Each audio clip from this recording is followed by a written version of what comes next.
Alain Keller est ce que l'on appelle un grand reporter photographe, pas au sens d'un type connu, même s'il utilise presque exclusivement son appareil photo, c'est tout de même un grand reporter.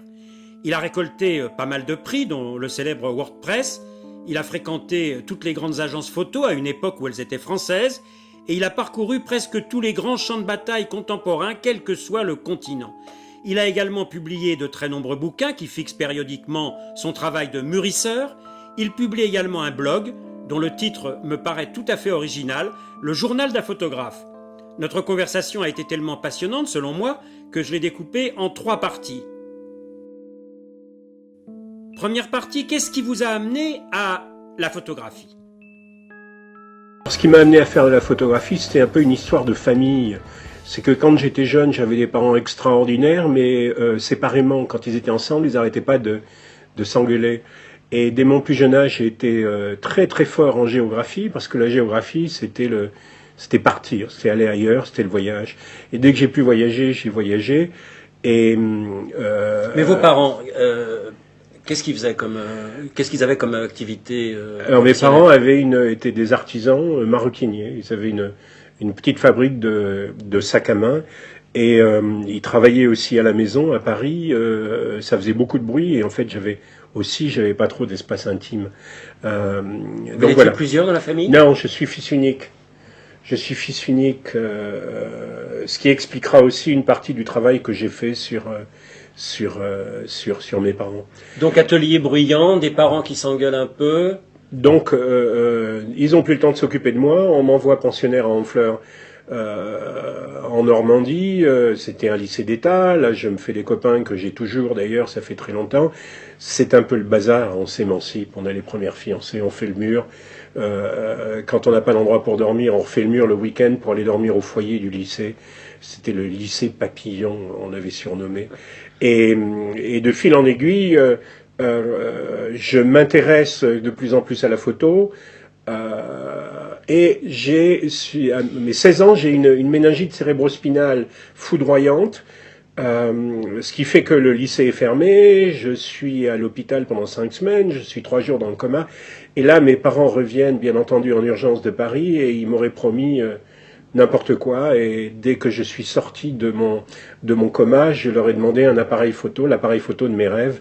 Je me souviens très bien que c'était un Edixa Mat Reflex, et que j'avais vu dont j'avais trouvé le nom dans une revue qui circulait à l'époque au lycée, qui était la revue des forces armées, de l'armée française, et dans laquelle il y avait des prix, bien sûr, qui défiaient toute concurrence, puisqu'il y avoir des prix spéciaux. Et donc, je leur ai dit, je veux cet appareil, et ils m'ont offert cet appareil. Mais il y avait un atelier photo au lycée, déjà ? Non, il n'y avait absolument pas. Alors, comment cet intérêt pour la photo subi comme ça ? Je saurais pas le dire. Je pense que c'est la photo quelque part, c'était lié à cette envie de voyage que je pouvais avoir. Déjà ? Oui. Ah oui, le voyage, ça remonte à ma plus tendre enfance. Je me souviens très bien quand on était en voiture et quand on habitait Clermont-Ferrand, et quand on allait sur le bord de la mer, pour moi c'était bien sûr toute une expédition, et c'était une expédition à l'époque. Et quand on me disait, mais on était en Auvergne, et quand on arrivait dans le Limousin, je me souviens très bien de dire, mais il y a des frontières, le Limousin c'est quoi ? C'est ailleurs. C'était déjà un autre environnement, et c'est vrai que c'était une autre province, et que pour moi, l'autre province, c'était déjà plus Clermont, voilà, c'était le voyage. Donc Tout petit déjà ? Oui, je devais avoir 8-10 ans quand j'avais j'avais vacances déjà... tous les ans ou... Oui, on allait tous les ans faire du camping sur le bord de la mer, on allait au Sable d'Olonne, on allait à Méché, à Saint-Georges-de-Didonne. C'était les endroits qui étaient les plus proches de Clermont. On traversait le Massif central et puis on arrivait là-bas. Au départ et pendant très longtemps, mes parents campaient, donc on faisait du camping. Et voilà. Et donc arrive là-dessus notre déménagement sur Paris. Et autant quand on habitait Clermont, on avait un appartement dans un endroit extraordinaire d'où on voyait la chaîne des Monts-Dômes, et qui était lumineux, et quand mon école était lumineuse aussi, et dès qu'on est arrivé à Paris, je devais avoir 10-11 ans quand on avait déménagé, ça a été un choc, mais un choc vraiment dans tous les sens du terme. Je suis arrivé dans une école où il y avait un grand poêle, c'était une école rue de la Victoire, donc dans le 9e arrondissement, il y avait un grand poêle, c'était sombre, on me forçait à écrire penché, alors qu'à Clermont j'écrivais droit. C'est des petits détails qui sont tout bêtes, mais qui sont importants quand on est môme. Et mes parents travaillaient beaucoup, ils travaillaient 6 jours et demi sur 7, donc ils avaient plus beaucoup le temps de s'occuper de moi. Mais la situation familiale restait exactement la même, c'est-à-dire que le ton montait souvent très vite. Il est arrivé d'ailleurs que ça se retourne contre moi du côté de mon père, qui était exaspéré par ma mère et qui me tapait dessus, mais en même temps j'en ai jamais voulu, parce que je pense qu'il n'était pas méchant pour dessous, et voilà. Donc et puis les méthodes d'éducation à l'époque étaient différentes aussi. Oui. Mais les parents photographiaient, le père photographiait? Non, pas du tout. Non, pas du tout. Il n'y avait pas de souvenirs de vacances et de projections de photos? Il y avait quelques photos. Non, pas de diapositives à cette époque. Il n'y avait pas d'appareil photo.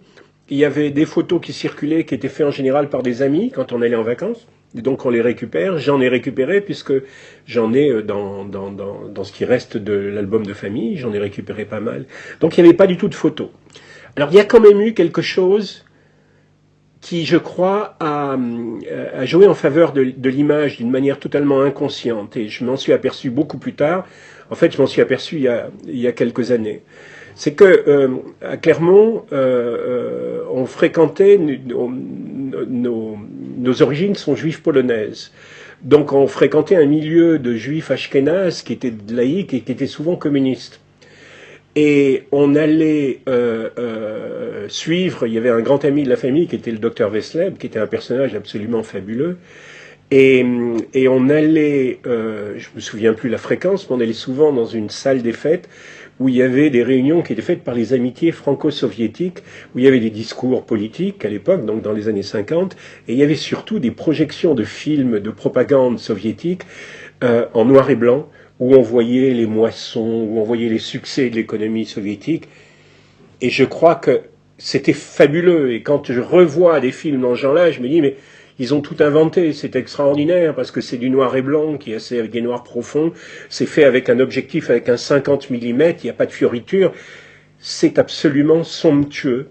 Et en fait, plus tard, quand je suis devenu photographe, le 50 mm a été mon objectif préféré, et il l'est toujours. La représentation avec un 50 mm est totalement différente des présentations qu'on peut faire avec des objectifs beaucoup plus larges.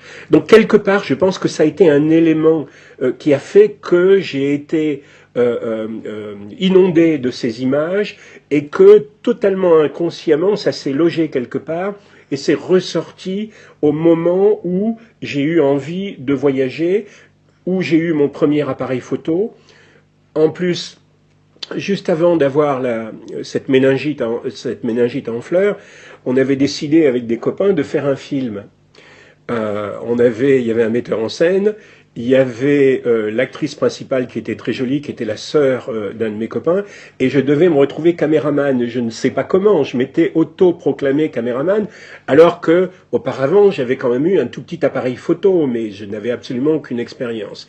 Arrive ma méningite, donc le film tombe à l'eau, au moins pour moi, et je crois pour eux aussi, et voilà. Donc j'ai continué à photographier, et dès que je pouvais, dès que j'avais des possibilités, je partais en vacances à l'étranger avec un sac à dos, avec mon appareil, avec très peu d'argent. Et bien entendu, ça a fructifié mon envie de voyager, puisque je me suis aperçu que j'étais très bien quand j'étais sur la route. Alors, avant de revenir à ces voyages-là, juste une question sur l'objet. Est-ce que, en dehors de tout ce que vous venez de nous dire sur l'image, le culte de l'image, ces images en noir et blanc, etc., est-ce que l'objet lui-même, lorsque vous êtes fait offrir ce cadeau pour l'occasion de votre maladie, est-ce que l'objet lui-même comptait? Parce qu'aujourd'hui, on se rend bien compte, avec la fabrication de faux appareils qui ressemblent beaucoup à ceux qui étaient avant et tout, l'appareil photo, il a une valeur esthétique, il a toujours eu une valeur esthétique. Oui. Alors oui, je crois qu'il comptait. Les Dixamat Reflex, c'était un très bel appareil. Au moins, je le trouvais très très beau de par ses formes. Il était assez sobre. C'est un appareil réflexe qui s'ouvrait au-dessus. Il y avait une espèce de petit clapet qu'on ouvrait. On pouvait regarder un peu comme le système des Rolleiflex où on pouvait mettre un viseur si on le voulait. Alors je ne pense pas que ça a été le premier choix, ce qui a motivé le choix, mais peut-être que ça a joué un peu. Parce que toi, tu travailles avec la Leica, si je me souviens bien. Oui, je travaille toujours en Leica. Donc, il y a cet aspect esthétique aussi d'une sobre sobriété. Alors, le Leica, c'est tout à fait une autre histoire. Il y a le côté effectivement sobre, mais il y a aussi une manière de photographier, il y a une discrétion, il y a une approche de l'image qui est totalement différente, à mon avis, des autres appareils que j'ai utilisés aussi. J'ai travaillé avec des appareils réflexes après, quand je suis devenu photographe.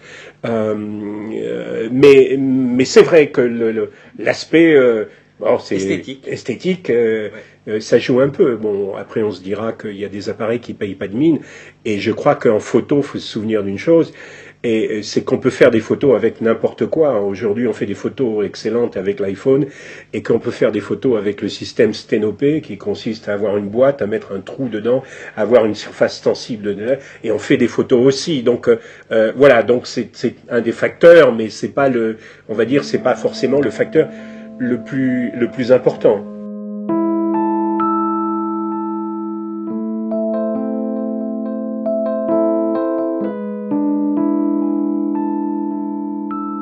Ton premier voyage, je serais tenté de dire ton premier reportage, en tant que gamin évidemment, hein, c'est quoi? Alors mon premier reportage, et ça a vraiment été un reportage, je suis parti avec des copains à Amsterdam. Je crois qu'on est parti en stop à Amsterdam, et il y avait les premiers hippies. Et j'avais à l'époque, donc je devais avoir cette Elixa, et j'avais, il me semble, et j'en suis même sûr, j'avais aussi un Semflex. Le Semflex, qui était un appareil qui était une copie française du Rolleiflex, en beaucoup moins cher. Et donc c'était le même principe, c'est le format carré, tu regardais par-dessus. Et donc on a fait un reportage. Mon copain qui est devenu professeur d'économie écrivait le texte, moi je faisais les photos, et on a vendu ça à un magazine. Je dois toujours avoir le magazine quelque part, je ne me souviens plus du nom.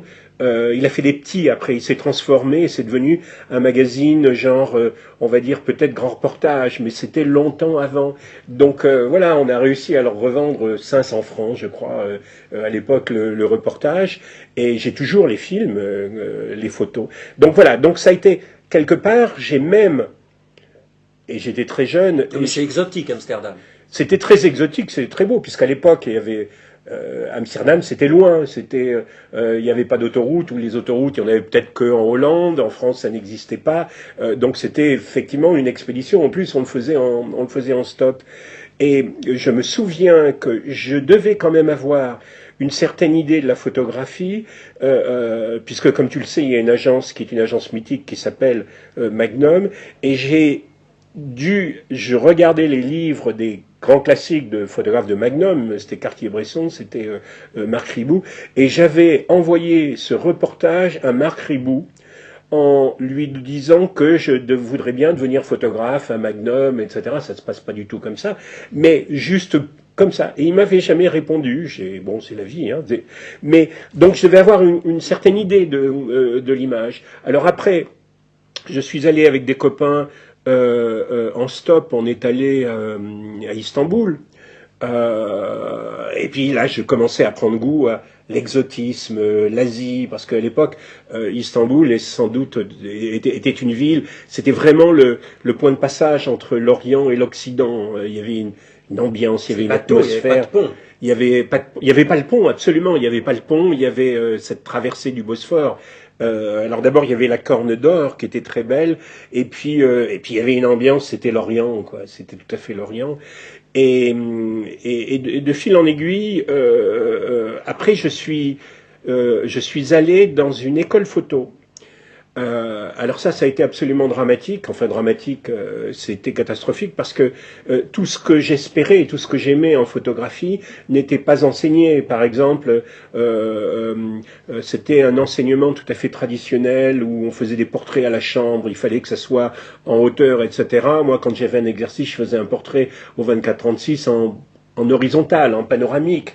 Donc j'ai souvent passé cette école sous silence parce que je crois pas que ça m'a amené beaucoup, au contraire. Mais c'était peut-être aussi une manière pour moi de gagner du temps, puisque je voulais voyager et devenir photographe, et je ne voulais pas continuer mes études secondaires.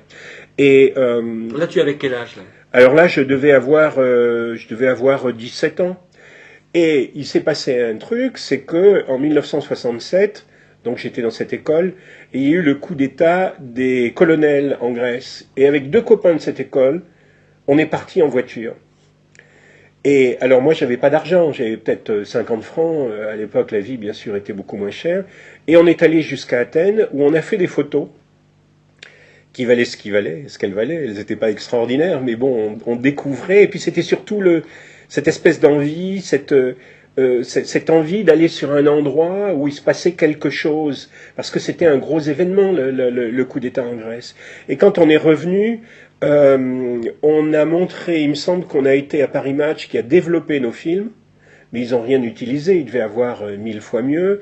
Et ensuite, j'ai donné mes photos dans une agence de presse qui s'appelait Dalmas, et j'ai donné en diffusion, comme ça se pratiquait déjà, et Dalmas était situé dans le quartier idéal, rue de la Grande Truanderie. On a laissé les photos, on n'a pas touché un centime de la part de Dalmas, mais j'ai pu les récupérer, mais à l'extrême limite, ça n'avait pas d'importance.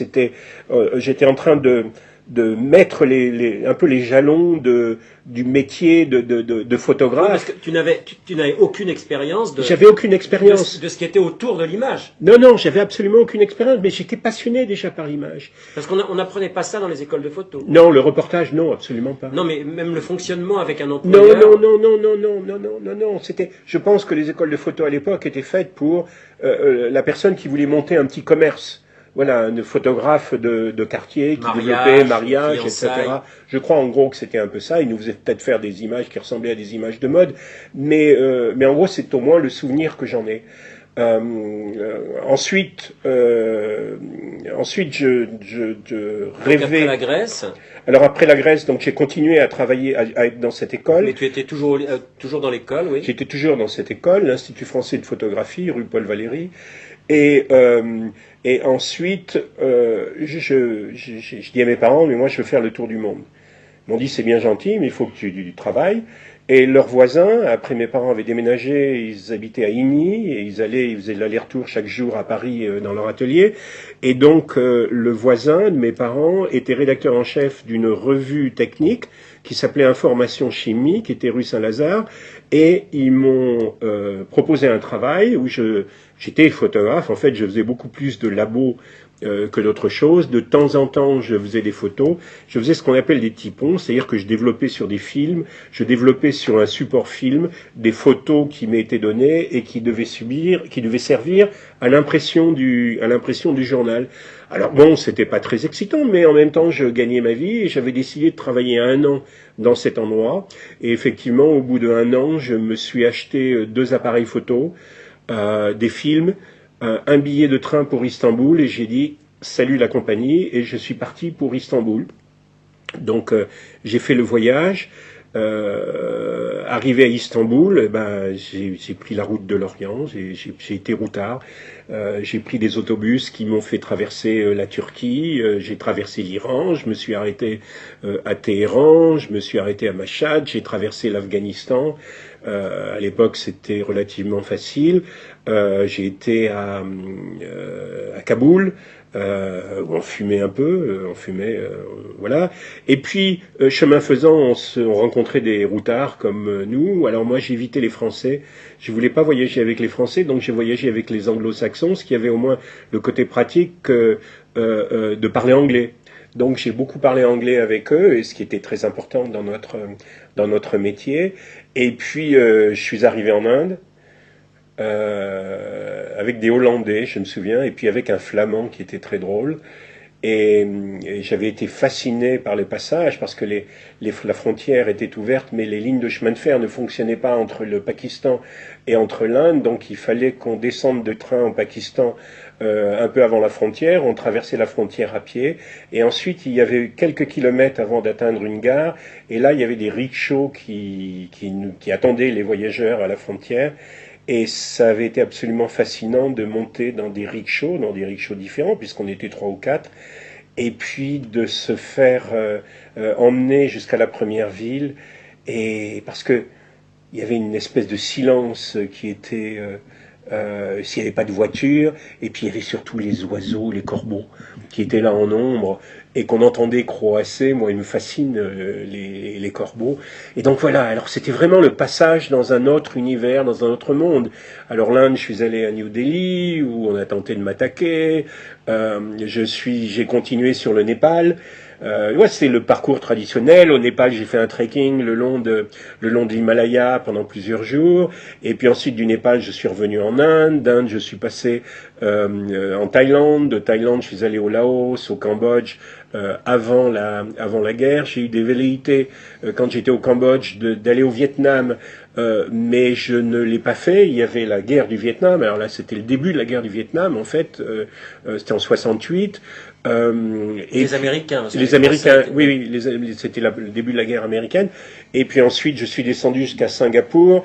Je me suis dit, je voudrais aller en Australie. Et finalement, je suis pas allé en Australie parce qu'on n'a pas voulu me donner le visa pour aller en Indonésie. Je suis retourné par le même chemin en m'arrêtant dans des endroits similaires. Et comme j'avais pas, alors tout ça, ça a pris beaucoup de temps. Ça a pris 1 an et demi. Comme je voulais pas rentrer en France, je suis allé au Liban. Au Liban, je voulais pas rentrer en France, donc j'ai décidé d'aller en Israël, d'aller en kibbutz en Israël. Donc j'ai pris je me souviens très bien, un avion jusqu'à Chypre, et puis de Chypre jusqu'en Israël.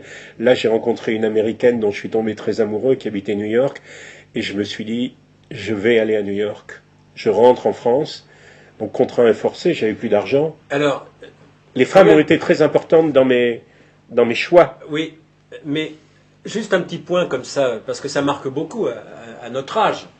Bon, tu as fait référence tout à l'heure au hippie, et là c'est quand même le voyage initiatique par excellence. On commence par Amsterdam, on va à Kaboul, ensuite on se retrouve en Inde. À l'époque, il y avait foule en Inde. Oui. Est-ce que tu as été pris par cette philosophie-là ? Tu avais abandonné les quelques images marxistes que tu avais véhiculées dans ton entourage familial ? Non, Comment tu voyais le monde là à l'époque ? Alors tu sais, moi j'étais un rêveur, et je crois que je suis toujours un doux rêveur, en fait, ce qui m'a beaucoup aidé dans ces métiers, parce que si tu rêves pas, tu y arrives pas, parce que la réalité est souvent contraire à toutes nos espérances. Donc je planais un peu quand j'étais en Inde. J'étais dans un endroit qui était tellement différent, qui était un véritable choc culturel, visuel et culturel, où je crois que et puis la vie, notre vie de voyageur était très simple. Je me souviens très bien, je faisais un petit carnet avec toutes mes dépenses, et je crois que je dépensais $30 par mois en descendant dans des endroits, dans des dortoirs, dans des endroits où il y avait des dortoirs, des trucs très bon marché, où tu rencontrais les routards. Donc moi, ma philosophie, c'était pas une philosophie Pas un ashram. Non, pas du tout. Non, je crois que ça me passait dessus, ce genre de truc. Éventuellement, j'aurais pu aller, j'ai été dans des temples, dans des endroits comme ça, parce que c'est des endroits absolument merveilleux, où tu peux te décontracter, etc. Mais non, j'avais pas du tout cet état d'esprit, qu'ont eu beaucoup d'Occidentaux qui sont allés dans ces pays. Il y en a certains qui sont parvenus, d'ailleurs. Non, je crois que j'ai toujours gardé un côté réaliste. En me disant, mais voilà, moi je suis ça, je veux faire de la photo, parce que le but final, c'était très clair, c'était de devenir photographe. Donc j'y vais, je photographie, je fais mes trucs à moi, et rien ne m'arrêtera. C'était plus la connaissance des autres que le retour sur soi-même. Voilà, absolument. Oui, c'était la connaissance des autres. Mais ça fait partie intégrante du voyage. C'est quelque chose, c'est une richesse absolument magnifique. Donc voilà, c'est ce qui me motivait. C'était l'image, et c'était aussi de rencontrer les autres. Donc tu es en Israël, tu tombes amoureux d'une dame qui t'emmène à New York. Mais alors ça s'est pas tout à fait passé comme ça. Je me dis, je vais aller à New York. Je rentre à Paris, donc après 1 an et demi. Je suis obligé de retourner chez mes parents. J'avais pas trop envie de rester à Paris. Je travaille. Je suis chauffeur pour me faire de l'argent. Je vais ensuite au Baléares où j'avais un copain et sa copine qui était barman. Tu es chauffeur de taxi, de Non, metro? je suis chauffeur de livreur, chauffeur-livreur. Et puis ensuite, je vais au Baléares et ma copine Sheila me rejoint au Baléares. Et au Baléares, je trouve un travail grâce à mon copain, donc je suis barman. C'est génial. Et puis toujours pareil, avec l'idée de ne pas rentrer en France, Sheila me rejoint. Et puis je retourne en France, je retravaille comme chauffeur dans la même entreprise. Et un jour, je m'achète mon billet d'avion pour aller à New York. Je crois que, je suis même sûr, c'était le 3, il me semble que c'était le 3 ou 4 avril 1971. Je prends mon billet et je vais à New York, qui finalement était la ville de mes rêves.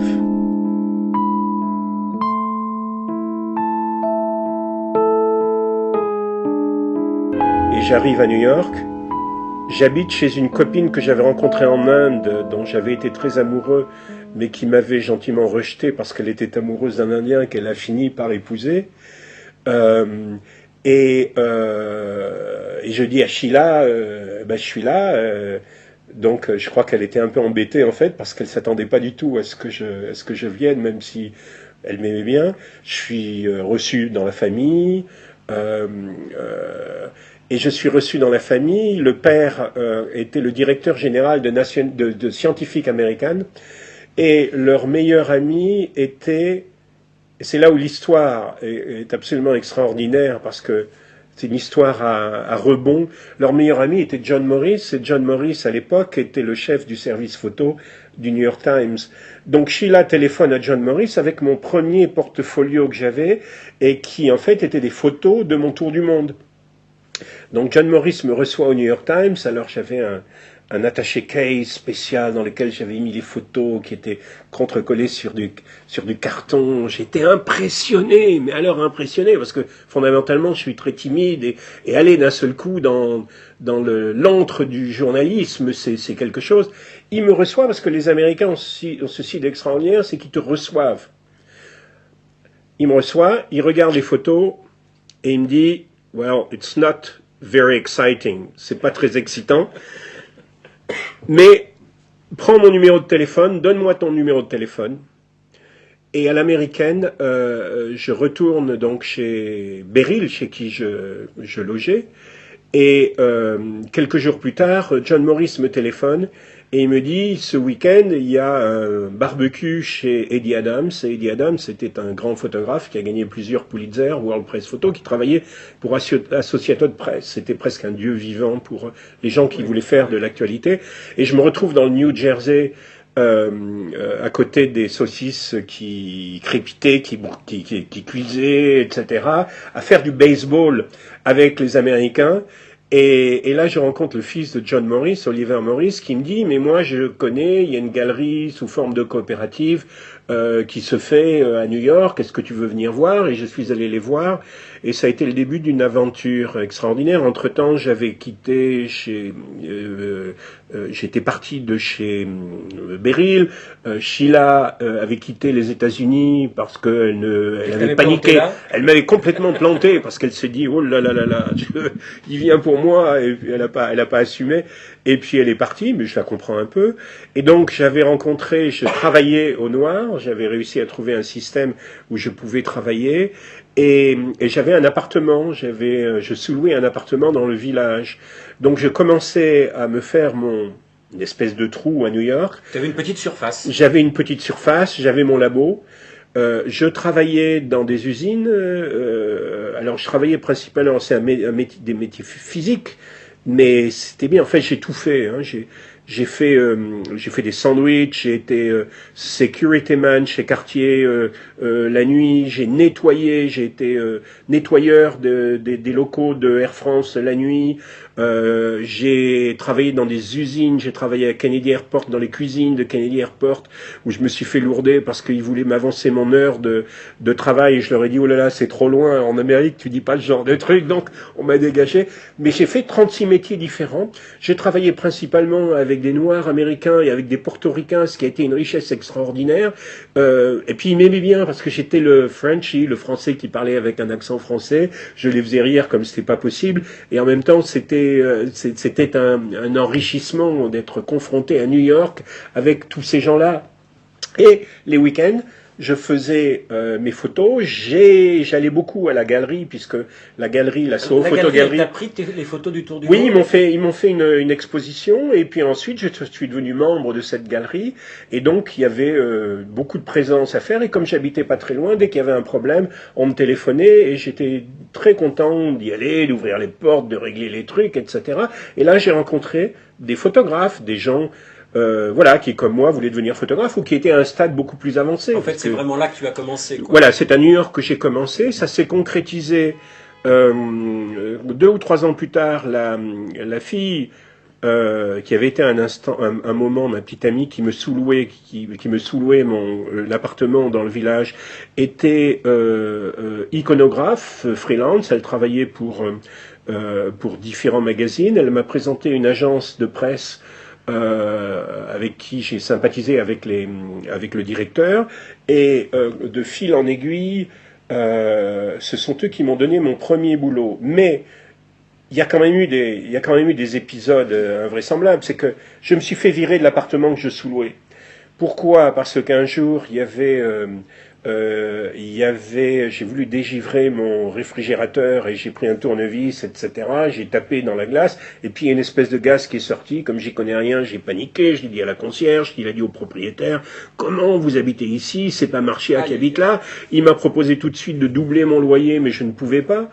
Et de fil en aiguille, j'avais un copain qui avait une agence d'emploi, puisque tu trouvais le travail au travers d'agences d'emploi, au moins à cette époque.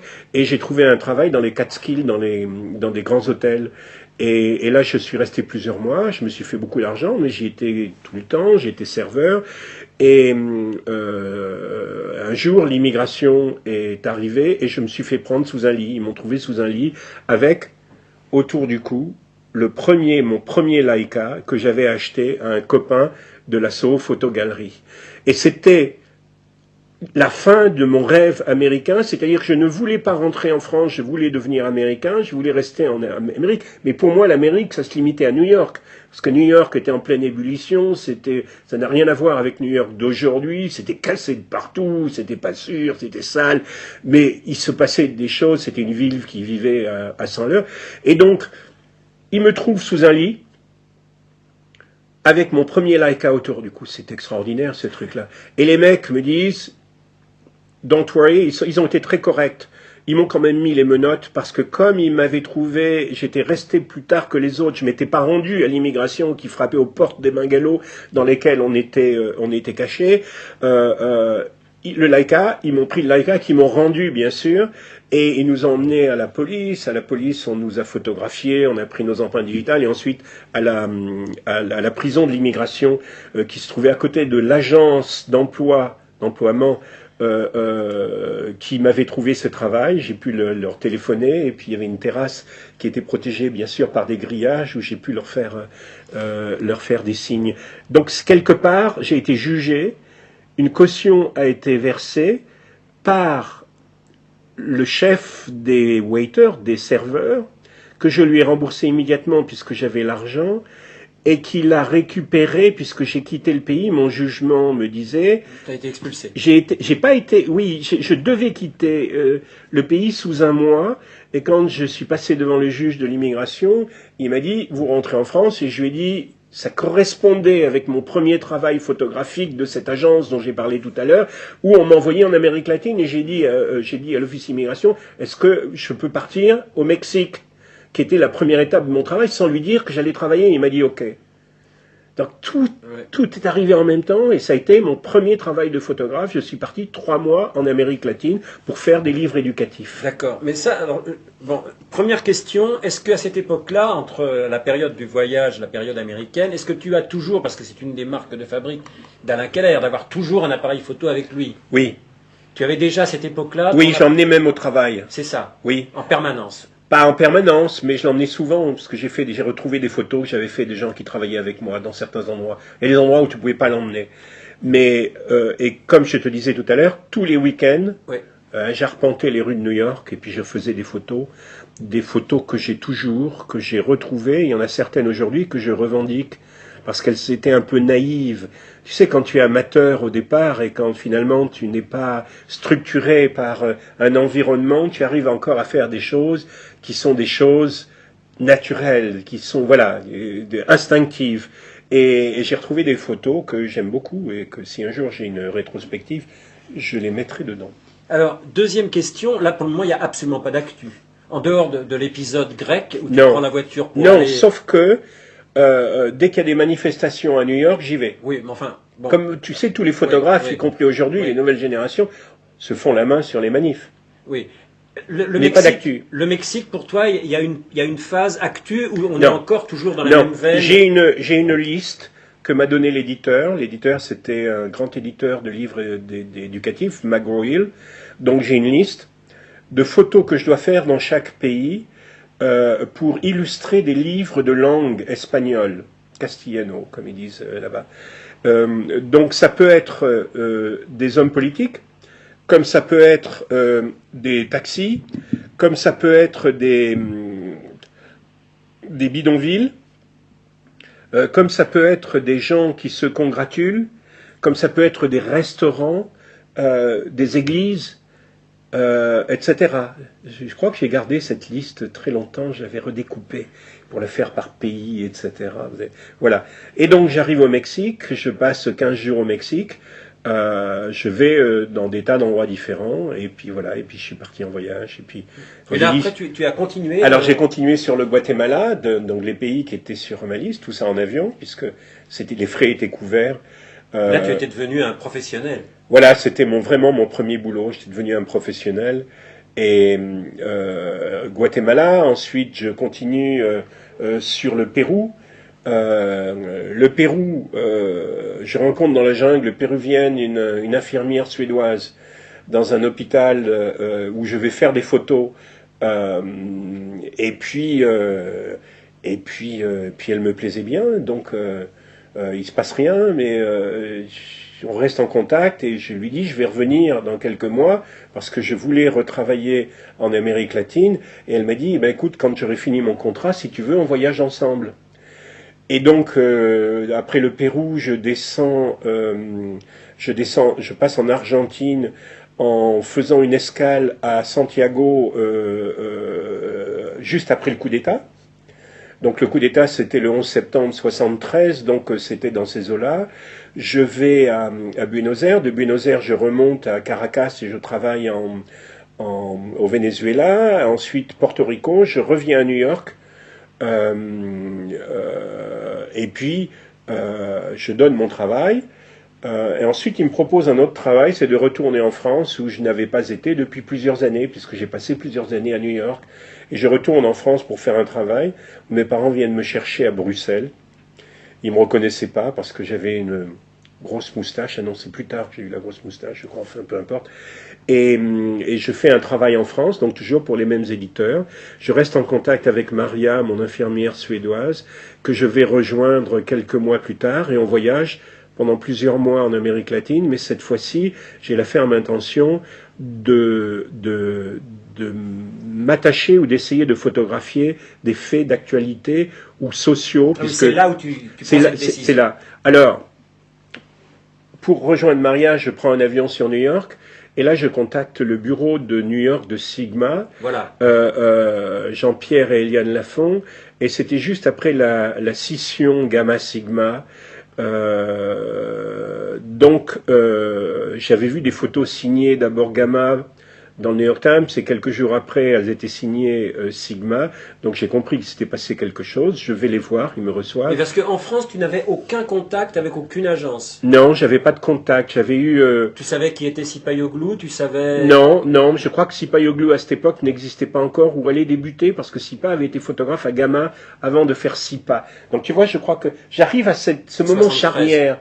Oui, tu vois, c'est un moment charnière où finalement tu connais pas grand-chose, mais tu vas te faire tes connaissances, tu vas te construire ton carnet, tu vas savoir un peu comment ça se passe, etc. En fait, tu n'as que des étrangers dans ton carnet et principalement des Américains. Voilà, oui, c'est ça, parce que j'avais pas été en France depuis très très longtemps. Et donc à New York, je suis reçu par les Lafont extraordinairement bien, et puis je leur dis voilà ce que j'ai fait, voilà, je vais en Amérique latine, et ils me disent eh ben, tu devrais faire des features. Je leur parle de mon infirmière suédoise que je vais rejoindre. Il me dit, par exemple, j'ai dit, c'est quoi un feature? Parce que pour moi, la culture photographique que j'avais, c'était pas feature, je ne connaissais pas ce nom. Feature, c'est une courte histoire photographique. Je connaissais le terme essai photographique qui était pratiqué et qui était par les gens de Magnum, etc., et qui était quelque part beaucoup plus noble, puisque c'était un travail qui était un travail sur une période de temps beaucoup plus longue. Et il m'explique ce que c'est. Il me dit, tu vas voir ta copine, et ben tu vas la photographier pendant son travail. C'est marrant, une infirmière suédoise. Je leur avais dit qu'elle était mignonne, etc. Et puis c'est ça un feature. Ok, donc je vais rejoindre Maria. Avec qui on a voyagé pendant plusieurs mois, presque un an ensemble. Donc je fais une histoire sur Maria, mais je ne l'envoie pas encore. On continue à voyager, on va dans le nord, elle finit son contrat, je vais la chercher à son hôpital, on va dans le nord du Pérou, on va au lac Titicaca, et d'un seul coup, j'apprends par la radio que Perron est mort. Et je dis à Maria, Perron est mort, allons à Buenos Aires. Alors on avait quand même des budgets limités, donc l'endroit où on Tu est... n'étais pas en assignment. Voilà, oui. L'endroit où on va à La Paz, et de La Paz, on prend un ticket d'avion pour aller à Buenos Aires. Alors, bien entendu, quand on est arrivé à Buenos Aires, dans une ville en deuil, Perron était mort et enterré depuis très longtemps, mais il se passait toujours quelque chose. Il y avait des petits événements, et Maria me suit, on va sur ces petits événements, et là, je rencontre vraiment les premiers photographes qui font du news, notamment Alain Noguès qui travaillait à Sigma, donc je dis à Alain que j'ai rencontré les Lafont, blablabla, et je rencontre David Burnett qui travaillait à l'époque, je crois, pour Gamma New York, avant que le bureau de Gamma ne devienne le bureau de contact presse avec Bob Pledge. Donc là, vraiment, je suis en contact avec ces gens, je rencontre Chas Gerritsen et sa copine française, et Chas Gerritsen était l'auteur de cette fameuse photo du coup d'État au Chili, où on voit Pinochet avec ses lunettes noires et avec son attaché de camp derrière, et cette photo qui a fait couler beaucoup d'encre. Donc je les vois comment ils travaillent, comment ils envoient leurs films, etc. Tu es émerveillé, là. Je suis émerveillé. La radio qu'ils ont, ils ont une Chas Gerritsen qui habite, je crois qu'il passait beaucoup de temps en Amérique latine, devait habiter en Amérique latine, qui a cette radio onde courte, où tu peux entendre la BBC, c'est génial, c'est tous ces trucs-là. Et j'ai la chance d'avoir Maria qui était très très ouverte et puis qui me suivait. Je pense qu'en fait elle était contente. Et donc quand la période de news est terminée à Buenos Aires, tout ce petit monde s'en va, rentre à Paris ou ailleurs, et avec Maria on décide de continuer à voyager. On va en Terre de Feu. Et sur le chemin de la Terre de Feu, on achète un journal argentin et on voit que le 11 septembre 1974, il va y avoir le premier anniversaire du coup d'État au Chili. Et j'en discute avec Maria, elle me dit, ben on y va. Et donc on a pris des autobus pour passer la cordillère des Andes, parce que je crois que le billet d'avion était beaucoup trop cher. Donc on a pris des autobus, on est allé jusqu'à Mendoza, et on arrive à Santiago du Chili, dans une période qui était excessivement lourde. On trouve à se loger dans une petite pension un peu sinistre, où le soir tu entendais le bruit des mâchoires, les gens qui mangeaient, etc. Santiago était très triste et si je suis là, il faut que je me fasse accréditer. Et j'avais une carte de presse que m'avait donnée mon agence américaine pour laquelle j'avais fait des livres éducatifs. Et donc je vais essayer de me faire accréditer auprès des autorités chiliennes et ils me disent mais il nous faut une lettre, vous êtes français, vous avez une carte américaine, il nous faut une lettre de votre ambassade ou quelque chose comme ça. Je vais à l'ambassade de France qui me dit mais vous êtes français mais votre carte de presse est américaine, on ne peut pas vous faire la lettre. Je vais voir les Américains qui me disent la même chose. Finalement, l'histoire s'arrange, je ne sais pas comment, je crois que j'avais envoyé un telex à Sigma New York. Finalement, je suis accrédité. Et ma première couverture vraiment de news, ça a été le premier anniversaire du coup d'État au Chili. Pour Sigma. Pour Sigma. Et aussi étonnant que ça puisse paraître, il y avait personne d'autre qui était là. Donc je travaille, alors c'est là que je revois Chas Gerritsen, je revois d'autres photographes, etc. Je fais les envois par passager, puisqu'à l'époque on envoyait par passager. Et je corresponds par Telex alors avec Sigma. J'ai le contact avec Sigma Paris cette fois-ci. Et puis avec Maria dans une ville, c'est très étrange cette ambiance qu'il y avait à Santiago parce que c'était fliqué à mort. Je me souviens un jour avoir vu, on était sur un trottoir, on a vu un type qui venait de faire ses courses se faire arrêter par la police. Il avait été dénoncé, la police qui ouvre le coffre, qui jette les courses que venait de faire ce type-là, et ils le foutent dans le coffre et ils partent. C'est des photos extraordinaires quand tu peux les faire. J'ai pas le réflexe de les faire et en même temps il valait peut-être mieux. Enfin bref, peu importe. Tu vois, on arrive dans un truc. Et avec Maria, on finit notre voyage en retournant au Pérou et là on se sépare, on retourne à l'hôpital. On n'avait plus d'argent. Alors elle décide de retravailler pour l'hôpital où elle était, qui était une fondation suédo-hollando-suédoise. Et moi, je rentre à New York sur le chemin de Paris. Quand j'arrive à New York, je vais revoir les Lafont avec tous mes films. Ils prennent les films, ils les envoient à Paris. Et ils me disent au bout d'un certain temps, non, ils me disent, tu devrais travailler un peu pour nous ici, tu devrais faire des reportages. Donc je fais des reportages pour eux. Et c'est comme ça que j'ai commencé. Sur New York, sur la région, sur les vieux, sur des tas de trucs, etc. Et puis finalement, ils me disent, mais ça serait bien que tu ailles à Paris pour rencontrer Hubert Enroth, qui était le directeur de Sigma. Je retourne à Paris, je vais à l'agence Sigma, où j'ai un accueil un peu mitigé. Les photographes sont très étranges. C'est-à-dire que quand je suis allé à l'agence, si j'avais pu me faire aussi petit qu'une souris pour me mettre dans un trou de souris, je l'aurais fait. J'arrive, à part Hubert Enroth qui a été assez correct, personne ne me parlait et ma chance a été, parce qu'il faut toujours avoir un peu de chance, il y avait un adjoint de la rédaction qui récupérait les reportages que j'avais faits pour travailler dessus et qui, à chaque fois qu'il commençait à travailler dessus, avait quelque chose d'autre à faire, donc il me demandait de revenir. Sinon, je ne serais jamais revenu. Donc il me demandait de revenir. Quand tu reviens, les gens s'habituent à toi, tu t'habitues à eux, etc. Jusqu'au jour où il y avait une grève du Parisien libéré, il y avait des grèves du Parisien libéré avec des manifs qui n'arrêtaient pas de succéder les unes aux autres, et il n'y avait pas de photographe, et Hubert Enroth vient me voir, il me dit « Alain, vous avez votre appareil photo ?» Je lui dis « Oui, je l'avais pas, mon appareil photo, mais j'avais laissé à l'atelier de mon père. » Il me dit « Eh ben, allez le couvrir pour nous. C'est génial, c'est extraordinaire. » Et donc, je cours chercher mon appareil, je vais photographier la manif, ça leur plaît, puis 2-3 jours plus tard, ils me redonnent un petit truc à faire, et puis de fil en aiguille, voilà comment j'ai pu me glisser dans l'agence.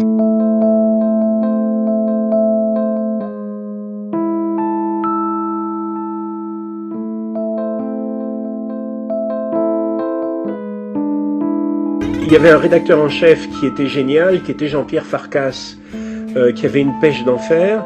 Et Jean-Pierre Farkas, et je lui demande un jour, je lui dis, mais moi j'aimerais bien faire un travail, qu'est-ce qui pourrait intéresser l'agence, qui est à m'autofinancer? Il me dit, la Yougoslavie. Non, c'est moi qui ai proposé la Yougoslavie. Tito était vieux, donc je suis parti en Yougoslavie avec une voiture avec la deuxième voiture peut-être qu'avaient mes parents. J'ai passé 5 semaines, et quand je suis rentré de Yougoslavie, mes films ont été développés et immédiatement après le développement, Hubert Enroth les a récupérés dans son bureau pour voir ce que j'avais fait. Et ça a été le truc qui a fait le déclic. Et puis, et tout de suite après, ça a enchaîné. Je vais voir Jean-Pierre Farkas et il me dit, mais tu sais, il y a la révolution au Portugal, toutes les semaines il se passe quelque chose, on envoie un photographe, ça serait bien si peut-être t'allais là-bas, tu t'installais quelques mois là-bas. Et puis je pars avec ma bagnole. Donc je mets 3 jours. À l'époque, il n'y avait pas d'autoroute pour aller au Portugal. Je traverse toute l'Espagne. J'arrive à Lisbonne, je me fais accréditer. Et je crois que 2 jours après mon arrivée, il y a une tentative de coup d'État de la part des militaires du Rallys. Et là, je dois dire que j'ai pas compris grand-chose à ce qui se passait. J'ai pas compris grand-chose. Et il se trouve que j'étais dans un petit hôtel qui était absolument génial, sur une colline de Lisbonne, mais il n'y avait pas le téléphone dans les chambres. Donc j'avais pas encore ces réflexes. Finalement, j'appelle l'agence, ils sont affolés, ils me disent mais où est-ce que t'es? Il y a une commande de Time Magazine, etc. Donc je me retrouve sur une situation que je ne comprends pas, je ne sais pas ce qui se passe, avec un assignment, comme on disait, pour Time Magazine. C'était invraisemblable, ce truc-là. Donc, je rejoins le journaliste. Donc, explique ce que c'est qu'un assignment. La plupart des gens qui nous écoutent le savent, mais un assignment, c'est quand on est payé par un journal. Voilà, c'est quand tu as une commande par un journal. Et à l'époque, les agences françaises travaillaient beaucoup pour la presse américaine, principalement Time et Newsweek. Donc voilà, donc c'est le travail que tu fais est envoyé aux États-Unis, il est envoyé à Paris qui le développe et qui ensuite l'envoie aux États-Unis pour le magazine qui s'en sert, qui font ce qu'ils veulent, mais ils te payent un certain tarif. Je pense que c'était un assignment, on te paye à la journée en fait. Et donc je réussis à recoller un peu à la situation. Time qui voulait faire une cover story finalement ne fait pas une cover story, mais ils utilisent quand même une de mes photos. Et voilà, je rentre de plein pied dans un univers qui allait être le mien pendant de nombreuses années. Je rencontre des jeunes journalistes qui, comme moi, débutaient et qui partageaient un duplex à Lisbonne. Donc je me joins à eux, voilà, j'ai ma chambre et puis on fait des repas. Il y avait des révolutionnaires avec eux, il y avait une Italienne révolutionnaire qui faisait la cuisine, elle faisait les pâtes le soir. Et puis on commence à vivre notre aventure.